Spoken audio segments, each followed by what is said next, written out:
संगम नगरी प्रयागराज में नकली नोट छापने वाले मदरसे ने आज प्रयागराज विकास प्राधिकरण में अपना जवाब दाखिल कर दिया है। मदरसा कमेटी की तरफ से जवाब में ये दावा किया गया है कि उनका मदरसा पूरी तरीके से वैध है, सही है और कोई भी अवैध निर्माण नहीं किया गया है। ऐसा कोई निर्माण नहीं किया गया है जो कि कानून और नियम के खिलाफ हो।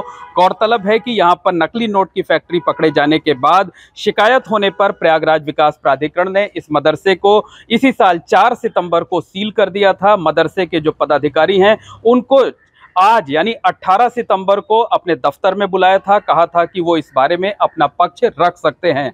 तो प्रयागराज विकास प्राधिकरण में आज मदरसा कमेटी की तरफ से जो जवाब दाखिल किया गया उसमें बताया गया कि इस मदरसे का निर्माण 84 साल पहले 1940 में हुआ था। हालांकि इस मदरसा कैंपस में जो मस्जिद है, जिसे मस्जिद आजम कहा जाता है, वो मस्जिद 300 साल से ज़्यादा पुरानी है। वहाँ पिछले 300 साल से ज़्यादा वक्त से रोज़ाना नमाज अदा की जा रही है। और ब्रिटिश पीरियड में जब ये मदरसा बना था तब ब्रिटिश हुकूमत से मदरसे के निर्माण की मंजूरी ली गई थी। इसके बाद जब देश आज़ाद हुआ था तो 1952 में तत्कालीन जो नगर पालिका परिषद थी उससे यहाँ का नक्शा पास कराया गया था, नक्शे की मंजूरी ली गई थी। क्योंकि उस वक्त प्रयागराज विकास प्राधिकरण अस्तित्व में नहीं था। विकास प्राधिकरण का गठन 1973 में हुआ है। उसके बाद 1982 में वही डॉक्यूमेंट्स जो कि नगर पालिका परिषद से मंजूर हुए थे उनको प्रयागराज विकास प्राधिकरण से वेरीफाई कर लिया गया था। यह भी दावा किया गया है कि हर एक डॉक्यूमेंट्स, हर एक कागजात मदरसे के पास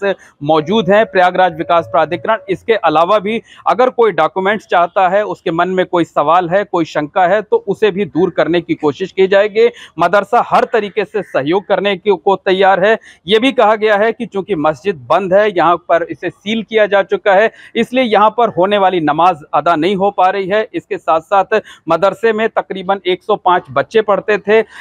सील होने के बाद से मदरसा बंद चल रहा है, इसलिए उन बच्चों की पढ़ाई नहीं हो पा रही है। मदरसे की तरफ से यह भी कहा गया है कि विकास प्राधिकरण को अब इस जवाब से संतुष्ट हो जाना चाहिए और अगर कोई शंका है, मन में कोई दुविधा है, तो उसका जवाब मदरसा देगा। मदरसा पूरी तरह से सहयोग करेगा और इसके साथ साथ जो है मदरसे को खोले जाने की यानी सील खोले जाने की गुहार लगाई गई है। यह दावा किया गया है कि गलत कुछ भी नहीं है और अगर कोई डॉक्यूमेंट्स मांगा जाएगा तो उसका जवाब दाखिल कर दिया जाएगा। गौरतलब है कि प्रयागराज के इसी जामिया हबीबिया मदरसे में 28 अगस्त को नकली नोट छापने की फैक्ट्री पकड़ी गई थी। यहां से कार्यवाहक प्रिंसिपल समेत 4 लोगों को गिरफ्तार किया गया था। बड़ी मात्रा में नकली नोट बरामद किए गए थे। उसके बाद जो है यहाँ के जिला अल्पसंख्यक कल्याण अधिकारी ने मदरसे की सोसाइटी का रजिस्ट्रेशन रद्द किए जाने की सिफारिश की थी।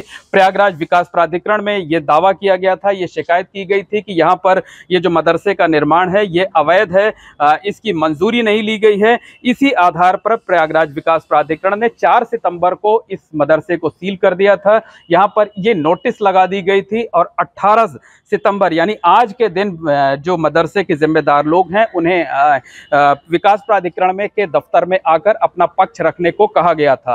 हालांकि मदरसे की तरफ से यह दावा किया गया है कि उन्होंने एक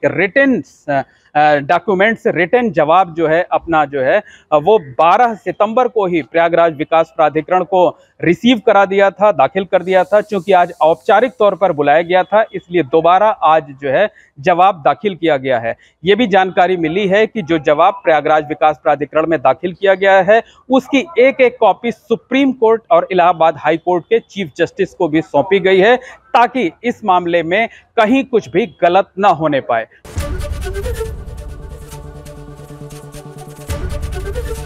एबीपी गंगा, खबर आपकी, जुबान आपकी।